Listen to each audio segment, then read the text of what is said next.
A flatbed in China that knocked a massive steel beam onto a passing car, and a semi-truck in North Carolina that fell victim to an infamous bridge, to a delivery driver who watched his roof get peeled off like a can opener, and much more. Here are 15 minutes of trucks crashing into bridges.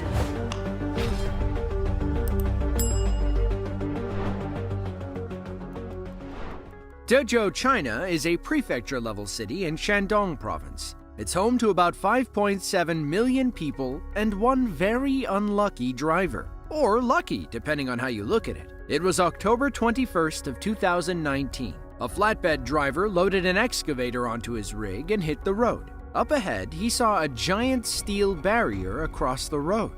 These height restriction barriers keep oversized vehicles from driving through certain areas. This guy thought he could make it. He thought wrong. The excavator's cab clips the barrier. Apparently, these things aren't very secure. It pops up and lands on a white sedan passing underneath. Zoomed in, you can tell the excavator wasn't even close to getting under the barrier. The white sedan is lucky its hood absorbed the blow. Emergency services arrived and tended to the driver. He suffered a few minor injuries, but was ultimately okay. Looking back, it seems like the white sedan sped up to try and beat the barrier. Look at where he is when the truck hits the beam. We think he would have been okay if he just slammed on the brakes.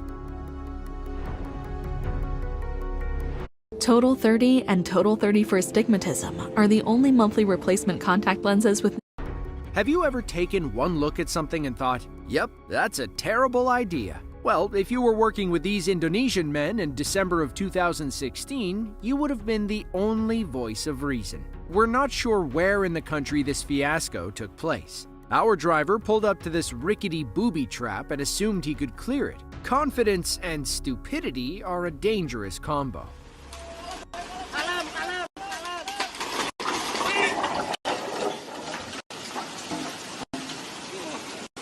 Rame ya.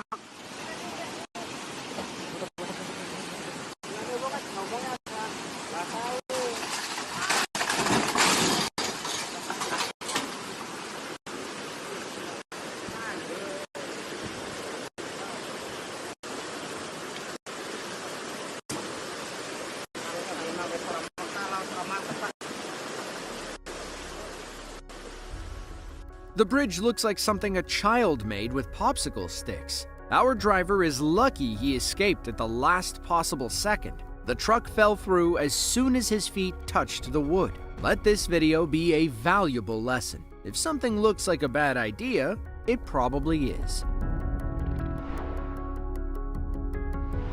It's official. Spider-Man lives in Yuyang, China. The prefecture-level city sits on the eastern shores of Chongqing Lake and the Yangtze River. It's home to about 5 million people and one guy whose spidey senses saved his life. It was July 19th of 2019. A tractor trailer was hauling a 20-foot shipping container toward the river when it came upon a low-clearance bridge. Meanwhile, a local man was getting ready to hop on his scooter and parked under a bridge. Seconds later, he was running for his life. Our local Chinese Spider-Man walks through a door and heads to his scooter. We're not sure if that's his home or a maintenance building near the bridge. It looks like he bends over to write something as the truck arrives. The shipping container clips the bridge and slides off the side. The man's spidey senses tingle and he sprints away as the container crushes his scooter. The truck nearly flips but lands on its tires. In slow motion, you can see how close the man came to being flattened like a pancake.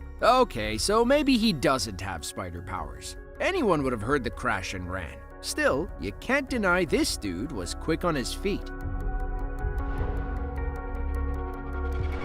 The next few crashes come from a famous bridge in Durham, North Carolina. It's technically called the Norfolk Southern Gregson Street Overpass, however, it's earned several nicknames over the past few decades. Some call it 11-foot 8, others call it the can opener, and a select few call it the Gregson Street Guillotine. It earned these names because trucks, buses, and other tall vehicles love crashing into it. Since 2008, there have been nearly 200 crashes at 11-foot 8. A local man named Jürgen Henn works in an office nearby. He set up several cameras to capture trucks crashing into the can opener. According to him, the bridge claims at least one victim every month. On November 2nd of 2017, Yuyang's cameras captured one of the best crashes yet.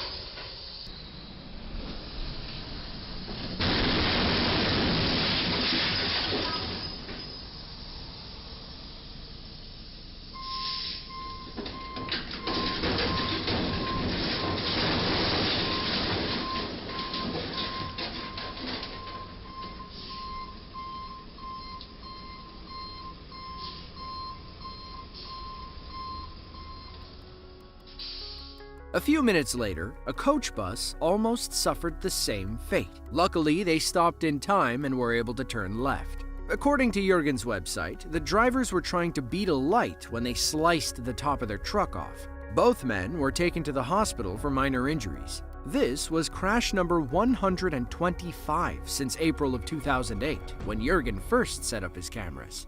When 11'8" was designed in the 1920s, the standard bridge height was 11 feet 8 inches. Think about it. They didn't have tall semi-trucks back then. In 1973, the standard bridge clearance was raised to 14 feet, 28 inches taller than the can opener. But here's the thing. Bridges built before 1973 didn't have to be raised or rebuilt. Despite multiple warning signs and an infamous reputation, drivers keep crashing into 11'8". Take this driver from March 28th of 2019. They had the honor of being can opener victim number 145. If someone asks, why do they call it the can opener? Just show them this clip.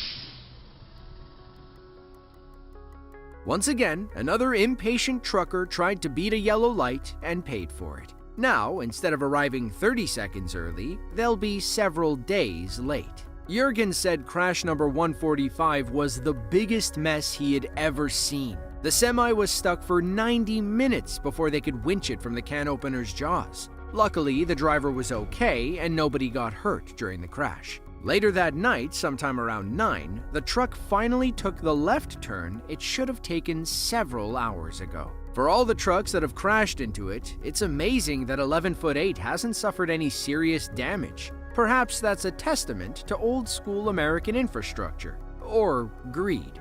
Now, the burning question on everyone's mind is, why haven't they done anything to fix it? Well, according to Yuyang, our resident 11'8" expert, it depends on who they are and what fix it means. The bridge is owned by the North Carolina Railroad Company. Remember, that bridge is a set of active train tracks. They're more concerned with maintaining operations and ensuring the bridge is safe. To them, they fixed the problem by installing a crash beam. Instead of hitting the bridge, trucks simply crash into the beam. They lose their roofs, the bridge stays intact, and the trains keep moving. The city of Durham installed low clearance signs on all 3 blocks leading to the can opener. Flashing LED sensors warn drivers who are too tall. Furthermore, the speed limit leading up to the bridge is 25 miles per hour. Trucks should be able to stop and turn left or right as long as they aren't speeding. Of course, most of them are speeding when they hit the bridge. Some suggest lowering the road, but that's impossible.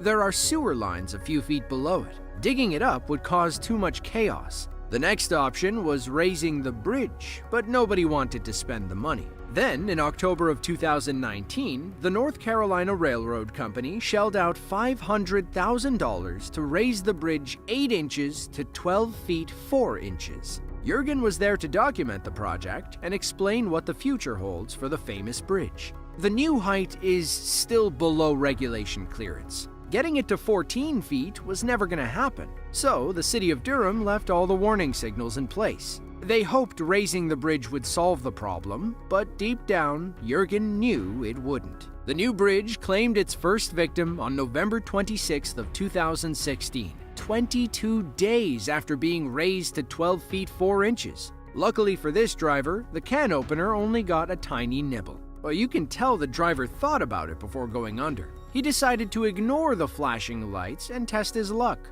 It was like nails on a chalkboard watching that truck scrape the beam. Yuyang said he hustled outside and grabbed the piece that fell off. To him, it's a unique souvenir after 11 years of dedication. Compared to the other crashes, number 151 didn't seem too bad. In fact, you could argue that raising the bridge paid off in the end. In February of 2020, another driver decided to give it a shot. This time, the bridge took a little more off the top.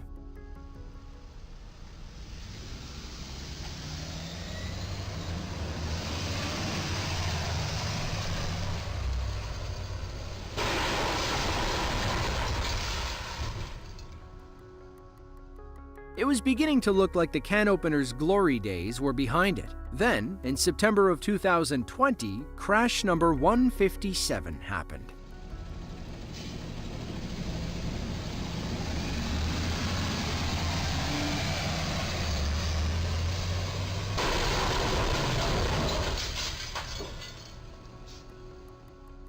The worst part about this crash was that the driver stared at the overheight must turn sign for 60 seconds while waiting for the green light. From another angle, you can tell they were doomed from the get-go. You can even hear a few people react near the camera. They must have seen the truck approaching and knew they were about to get a good show. It took about 20 minutes to deflate the truck's tires. Only then were they able to back out and turn down another street.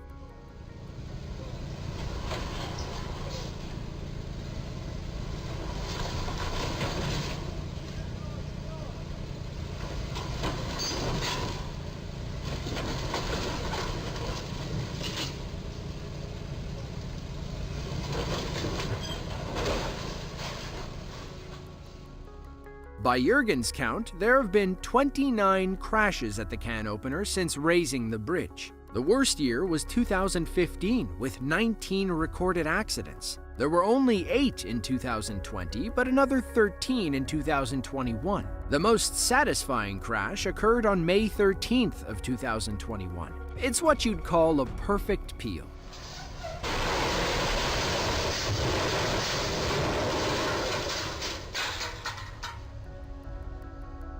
Here we have another classic case of an impatient driver trying to beat the light. Still, watching the roof collapse like an accordion before falling off is oh so satisfying. So far, 2023 has been a down year for the Gregson Street Guillotine. It has only claimed 2 victims so far, one in February and one in July. There's no telling what the future holds for 11-foot 8+8. But if the past is any indicator, it is far from claiming its final victim.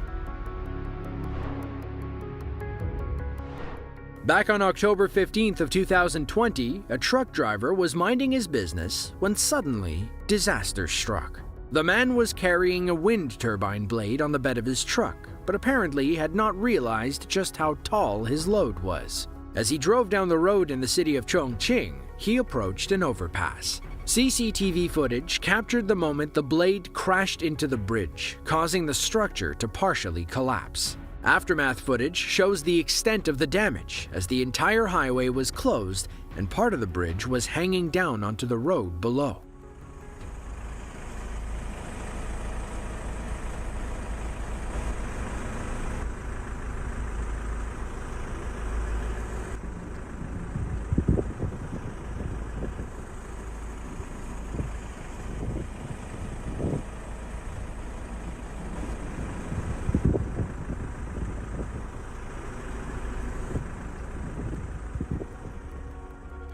Despite the extensive damage, no one was injured in the incident, including the truck driver and any nearby cars. The cause of the collapse was determined to be the height of the wind turbine blade, which was higher than the height clearance of the bridge. The incident was a costly one, but thankfully no lives were lost. The case is being investigated, and authorities are urging all truck drivers to be mindful of the height of their loads in the future to prevent similar incidents from happening.